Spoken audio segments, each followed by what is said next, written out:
Isabel, thank you so much. We're going to turn now to an NBC special report on the latest between negotiations between Israel and Hamas. Let's take a look at that. We will in just a second. Here's what we know so far. An NBC News special report.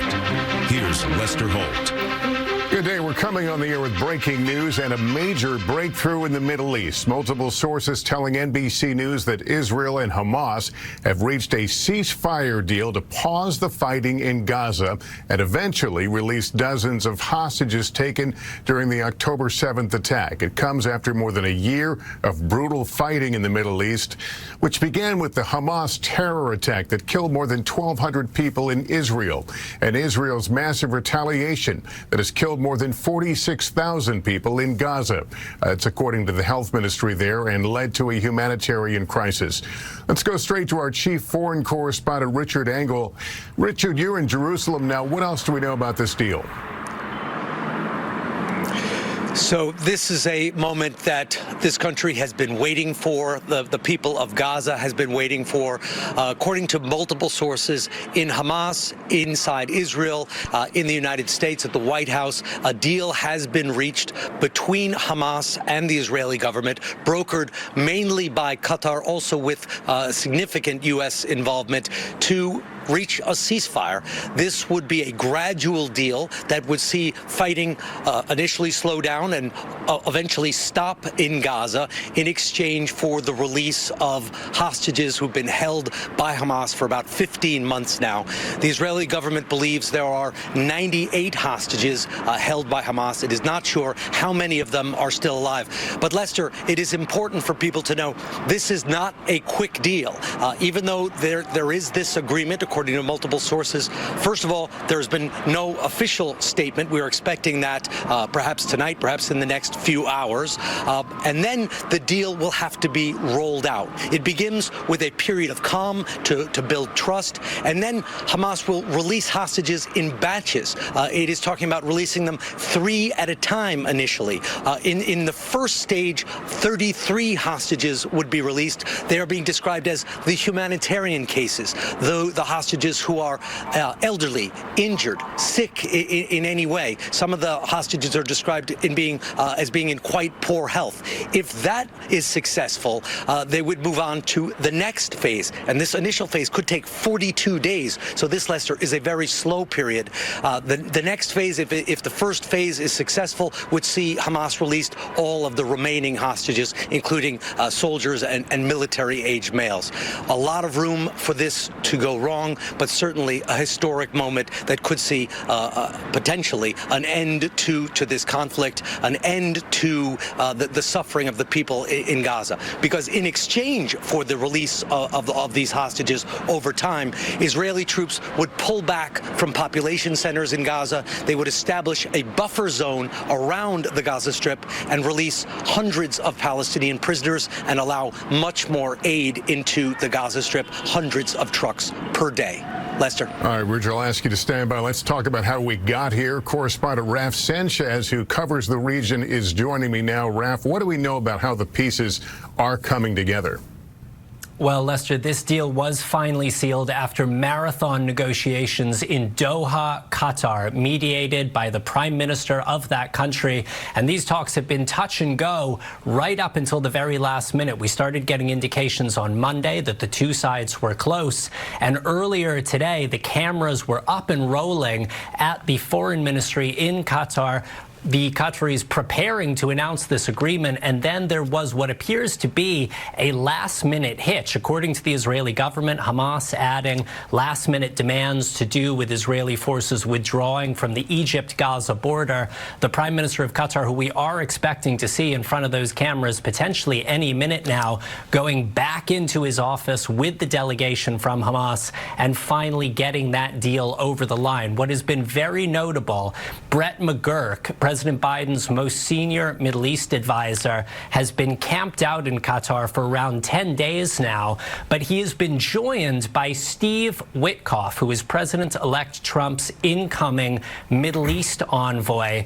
And these two Americans representing the current administration and the incoming administration have been, according to the White House, working hand in hand, sending the message not just to Qatar, but also to Israel and Hamas stress that this is a bipartisan push, that any deal that is sealed under the Biden administration will be pushed forward by the Trump administration. And of course, Lester, we have heard from President-elect Trump repeatedly in recent weeks saying that if there is not a deal in place by the time of his inauguration on January 20th, there will be, in his words, hell to pay. He never spelled out exactly what those consequences were, but multiple officials say that deadline really helped focus minds, and it helped push these negotiations to the point where now, just days before that deadline, it does appear that a deal is in place. I asked Jake Sullivan, President Biden's national security advisor, last month in Tel Aviv,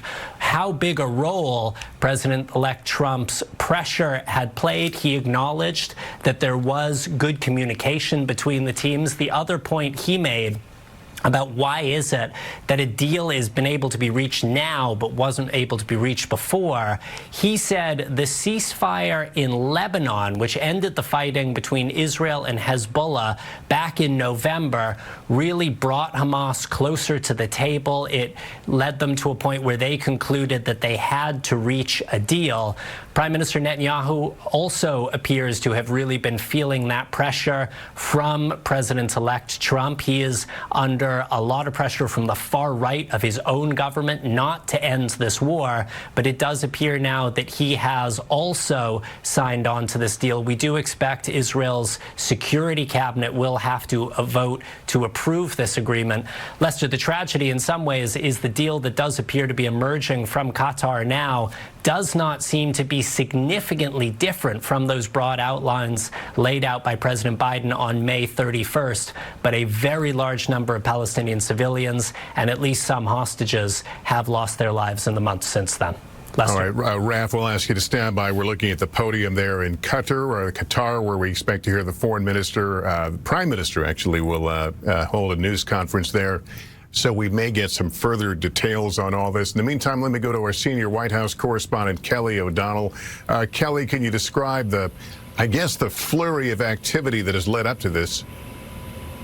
Both in practical terms here at the White House and what you've been outlining in the many months of negotiations. As I was walking out to join you here, Lester, the activity of the press pool gathering, getting prepared, and from what I understand, it is expected that the president would release a written statement at some point and then speak to the country on this issue, separate from his planned farewell address to the nation at the end of his term that's going to happen tonight, where he would describe the sweeping accomplishments, as he would judge them, of his time in office.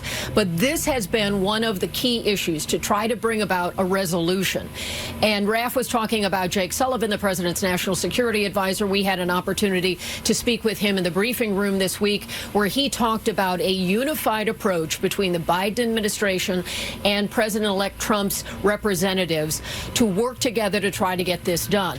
Not only is there an urgent need to bring a resolution to end the fighting, to restore the families that have been torn apart by this, but in political terms and in global sort of security terms, having this resolved before a new president comes to office is in certainly the interest of both the Biden administration and the next administration when President Trump returns to power.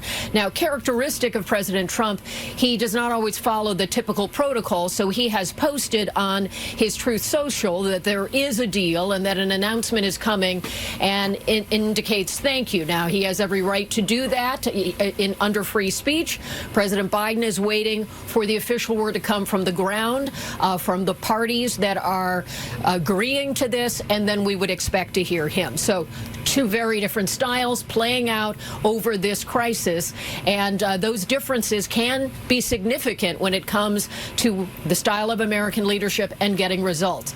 Both presidents, the outgoing and incoming, want to see this resolved, and so officials here have been very cautiously optimistic, and although they indicated there have been many times when they have described being close, that there were substantive changes in the negotiations in recent days. Closing of the gaps is what Jake Sullivan said publicly about this. that gave them this sense of hope in getting it done. Specifics about how it will be rolled out, obviously it's always tenuous, and things could certainly go sideways at different iterations of the execution of such a deal. But reaching an agreement after more than 460 days of open conflict, loss of life, and real tragedy is a significant breakthrough. And certainly for Joe Biden, who values the American standing in the world, having a role in trying to bring this to a conclusion is something that he will surely tout. Most importantly, trying to restore American families who have hostages, Israelis and others who have hostages, and to bring the fighting to a conclusion. Lester? All right, Kelly, thanks. Let me bring back our chief foreign correspondent, Richard Engel. He's live in Jerusalem. Richard, we continue to wait now to get a little bit more of the fine points laid out for us and help us understand where this all leads and the steps and the order that will be taken. What more can you tell us? Well, you would imagine that all of the families of the hostages tonight are extremely excited. But here in Jerusalem, there have been hostage families out protesting. They support the deal in general terms, but they don't like the way that it is supposed to be implemented. They think it is too long. It is too complicated. They would much prefer a one-and-done deal in which Hamas releases all of the hostages, the fighting stops, Israeli troops pull back, the war is over. That is not the deal, however, that is being signed. This deal is an immensely complex deal. It involves maps in which where the Israelis are supposed to pull back, on which day they're supposed to pull back, how much time they are supposed to, they're allowed to have before Hamas can have before it releases the next batch of hostages. So there are concerns here that this process, while generally welcomed, is extremely fragile. The role you mentioned that Qatar has been playing has been essential. The Qatari Prime Minister, who is also the Foreign Minister, has been deeply involved in this personally over the last several weeks, dedicating almost all of his time to trying to get this over the line. And here in Israel, there is also a sense, and Raf was talking about this earlier, that this deal could have been reached earlier, that the pressure from President-elect Trump helped get it over the line, but also many suspect here, Prime Minister Netanyahu's critics, that he was somewhat dragging his heels, that he wanted to wait until President-elect Trump was about to be inaugurated so that there would be a gift this could be a gift to the incoming president. So there are a lot of political factors here at play as well. And then one more thing, Lester, let's not forget the larger political context. What is happening now is very significant for the hostages. You can imagine the hostages don't want it to be happening this way. They want them all out tonight, and I can completely understand that. But what is also at play is the entire power dynamics in the Middle East are shifting. The map of the Middle East is being rewritten as we speak. Gaza, because of this war, has been destroyed. It will need to be rebuilt. Almost all of the people of Gaza have been displaced from their homes. You mentioned nearly 47,000 people killed, according to local officials in Gaza. But also because of that October 7th attack and Israel's response to it, we have now seen Hezbollah in Lebanon, which is backed by Iran, more or less destroyed. So a new government in Lebanon, a new political reality in Lebanon. The government in Syria, which was also backed by Iran, has been overturned, and there is now a new rebel-led government in Syria. Now Hamas has been destroyed and has been forced to accept a deal that it did not obviously want to accept. What Hamas thought when it initially launched the October 7th attack was that it was going to destroy Israel, that it was going to bring the country to its knees. Instead, it saw tens of thousands of people in Gaza killed and ultimately forced to sign a deal in which it has to release the hostages and leave a buffer zone that Israel will control around Gaza. Gaza was sealed off before. It will be even more sealed off now because of this deal. And Richard, we should know you're in Jerusalem. On the left-hand side of the screen, you're seeing the crowds in the street in Tel Aviv right now as the world waits details on a resolution to this hostage crisis. So we'll continue to keep an eye on that. We're expecting a news conference in Qatar from officials there shortly. But in the meantime, let me bring in Jeremy Bash, former chief of staff at the CIA and the Pentagon. Jeremy, talk to us about the role of Americans and how they contributed to this deal. Yeah, well, first of all, U.S. mediators were obviously integrally involved with their Israeli counterparts, their Qatari counterparts, and their Egyptian counterparts. But I also want to talk, Lester, about the 7 Americans who are part of these hostages that we are trying desperately to free today. 3 we believe are still alive. That's Sagi Dekel-Chen, he's a 36-year-old father of 3.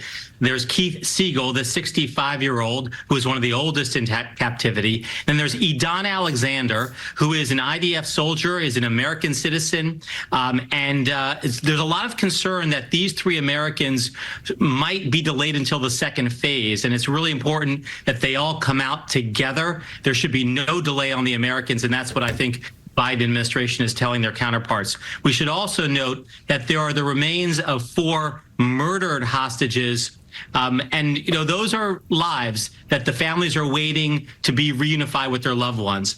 And that's Itai Chen, 19 years old. I spoke to his father earlier today, and it's Gad and Judy Haggai. And there's, of course, Omer Nutra, whose parents have also been very visible, active advocates for the case of the hostages. Their bodies, their remains need to be reunified with their loved ones so that they can begin the mourning process. And there are 7 Americans that we are desperately trying to get out of Gaza at this hour. Of course, there were initially 12 Americans that were taken hostage. A few were released early on, including Abigail Moridan, the 4-year-old baby girl who President Biden welcomed in the Oval Office, and her family were also relentless advocates for her and their all well-being. And then, of course, there was Hersh Goldberg-Polin, whose parents, Rachel and John, really took the case of the hostages to the world stage, speaking in every forum possible at the United Nations, on Capitol Hill, with the Pope, with Arab leaders, with Muslim leaders, with Christian leaders. And they tragically learned on September 1st of this past year that their son, Hersh, whose arm had been blown off in the October 7th attack, but survived miraculously and was living in horrific conditions inside the tunnels, that he was murdered at point-blank range after a terrorist first fired into his remaining hand, his remaining shoulder, and the back of his neck. And so the world has mourned with the Goldberg-Polin family. They have mourned with the families of the other hostages who have been lost, but they have also been relentlessly advocating for the release of these Americans. And the fate of these 7 Americans really remains and hangs in the balance tonight, Lester. If they do not come out immediately, it is going to be a failure of the negotiators.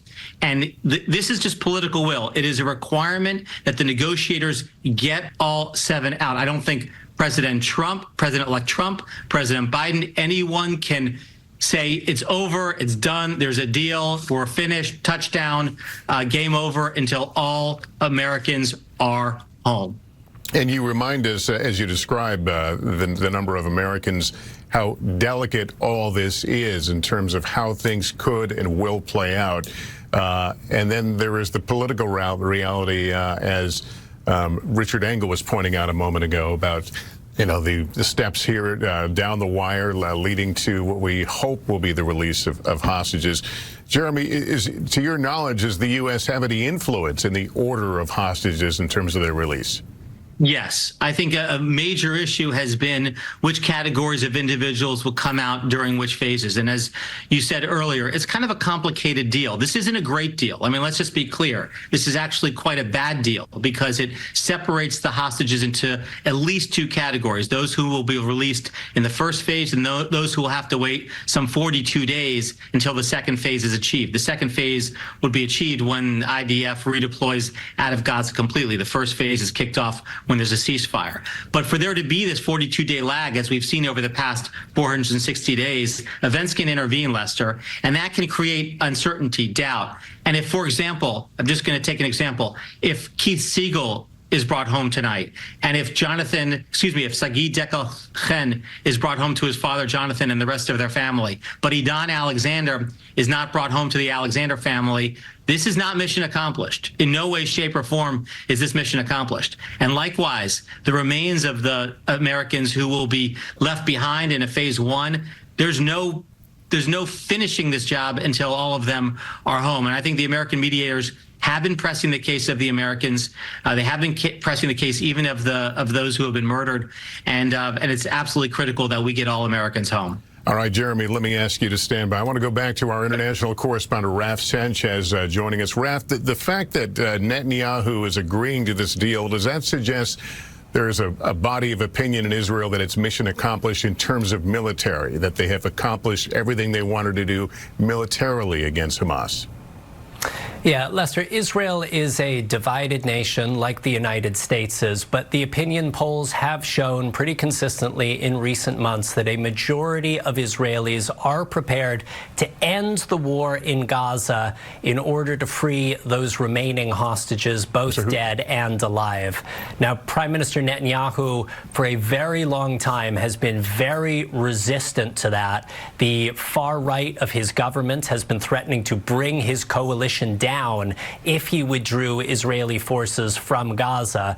But it does appear now that the Prime Minister is prepared to at least enter into that first phase of the deal, this 7-week ceasefire, in exchange for the release of those 33 hostages from the so-called humanitarian category. And as Richard was talking about, there is deep, deep concern among the families of the hostages that this ceasefire could potentially break down after that first phase, and you could end up in a situation where some of the hostages have come out, but others have not, and the fighting has resumed in Gaza, bringing more misery to those Palestinian civilians who would have, if it is only a 7-week ceasefire, a brief respite.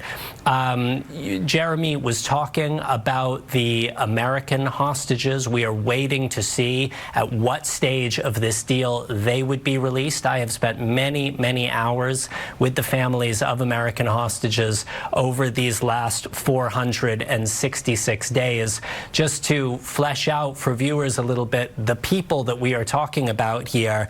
Keith Siegel, 64 years old, a grandfather. He was kidnapped along with his wife, Aviva Siegel. She was released in that first deal back in Thanksgiving of 2023, more than a year ago.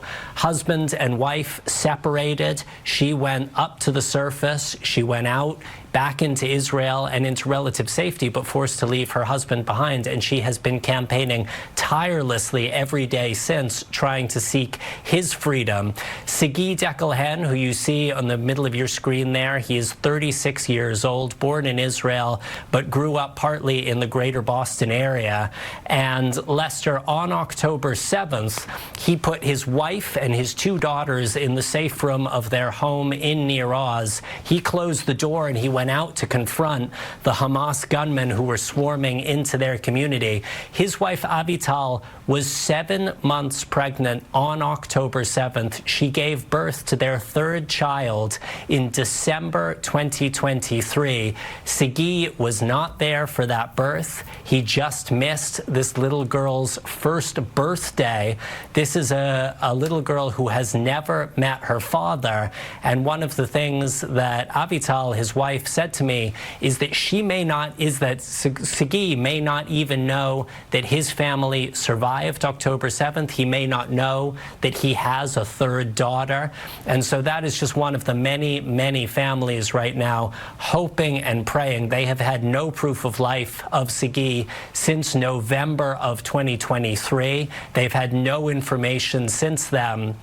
And their deepest wish is that some point in the coming days they are going to see their father and husband emerge from Gaza and return safely to them. I will say, Lester, you and I covered that first ceasefire deal back in December 2023. That was in many ways a joyous occasion for the families of the hostages. It was pretty clear most of those hostages were in good shape physically, having spent some 50, 60 days in captivity. I can tell you there is a lot of concern in Israel right now about what kind of physical condition, to say nothing of psychological condition, that these hostages will be in when they emerge. And then, of course, there is just the absolutely dire humanitarian crisis in Gaza. As part of this deal, we expect that there will be a surge of humanitarian aid, but there have been just agonizing stories, especially in recent weeks, with the winter setting in on the Mediterranean coast,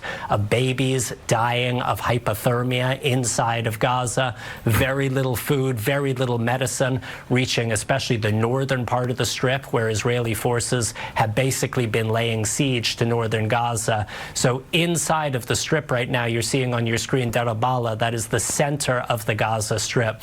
People are praying that this ceasefire holds and that it leads to the humanitarian aid that they so badly need. Lester. Yeah, Raph, we continue to monitor this picture coming out of Gaza. We've also been looking at pictures in the streets of Tel Aviv, where people are standing by waiting for more confirmation of this apparent deal that would cover the release of hostages and a temporary ceasefire. Everyone wanting to know exactly how it will play out and over what sort of time period. And, of course, looking for potential flies in the ointment, as we've been disappointed many times as this process has gone forward. Senior White House correspondent Gabe Gutierrez is covering President-elect Trump in West Palm Beach. Gabe, Donald Trump already taking some credit here, posting about it on social media. Certainly, and within the past few minutes, Lester, the president-elect has posted yet again on social media, calling this an epic ceasefire agreement and labeling his foreign policy, reiterating that he believes it is peace through strength. Again, the president-elect taking credit for this, also writing that we have achieved so much without even being in the White House. We have not yet heard from President Biden on this potential agreement so far, but the president-elect here in West Palm Beach, we understand that he is currently at his golf club in Palm Beach County. But Lester, this comes after several weeks where he has been talking up his national security team, his incoming national security advisor, Mike Walls, and also his Middle East envoy, Steve Witkoff, who a source familiar with the process tells me was very involved in this process. Now, the president-elect, of course, now taking credit for this as he sees this will continue to be part of his foreign policy, that he will be involved in the Middle East, in his words, peace through strength. But again, we're still waiting to see how all this plays out and seeing if we get any further comment from the current administration in the White House, President Biden. But again, President-elect Trump calling this an epic agreement in a social media post just several minutes ago. And Gabe, as to your point, the White House, let's go right there now. White House correspondent Kelly O'Donnell has a statement been put out, Kelly. What we are told now from officials is that President Biden will speak publicly, and that will also likely be accompanied by a written statement. But that moves this forward now that there's so much discussion in the open space about this deal having been reached. This White House likes to follow the protocol of having those on the ground reveal it first. But in talking with sources here, two different officials are saying that the deal is reached and that it's the president's intention to speak publicly about this. And with all the caveats of concerns about the nature of the fragile nature of this agreement and how difficult it was to get there. They don't want to get ahead of the process, but at this point are willing to acknowledge that the president's plan is to address this publicly. Lester? All right, Kelly O'Donnell. Kelly, can you talk about, has there been any comment about the order in which we could see hostages released? In other words, in terms of, will the Americans potentially come out together? Well, certainly in the incremental conversations we have had, which were before this stage of the deal being reached as it is now, imperative on part of the American negotiators that they have a full accounting of the whereabouts, the health, and the status of those American hostages and any remains of Americans. And the order, of course, is sensitive in wanting to make certain that at no point does a release trigger outside events that then hinder further release.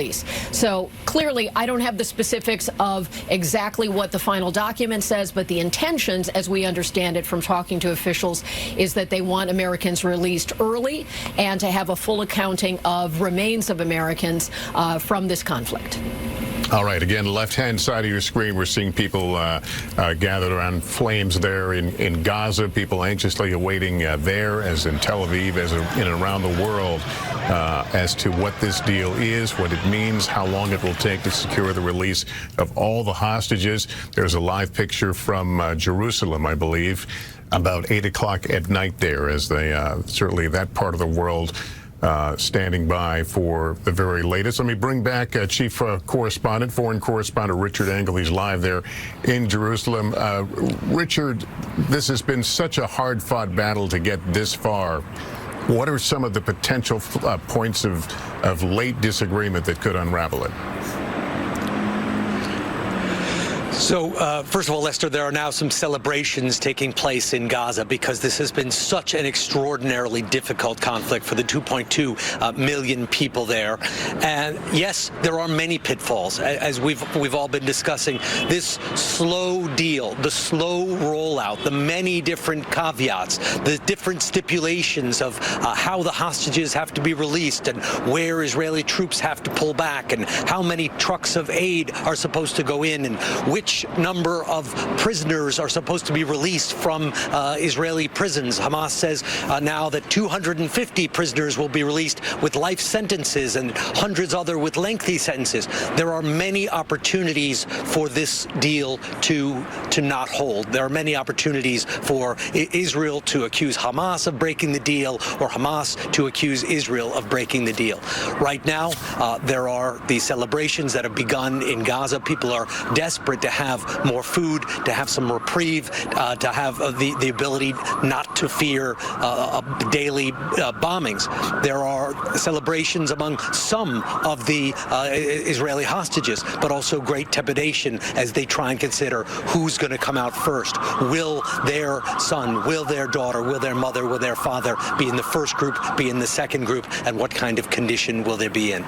All right, Richard Engel, thank you. That concludes this NBC News special report. We'll have much more ahead on our streaming network, NBC News Now, online at NBCnews.com, and a full wrap-up when I see you for NBC Nightly News. I'm Lester Holt in New York. Thank you for watching, and good day.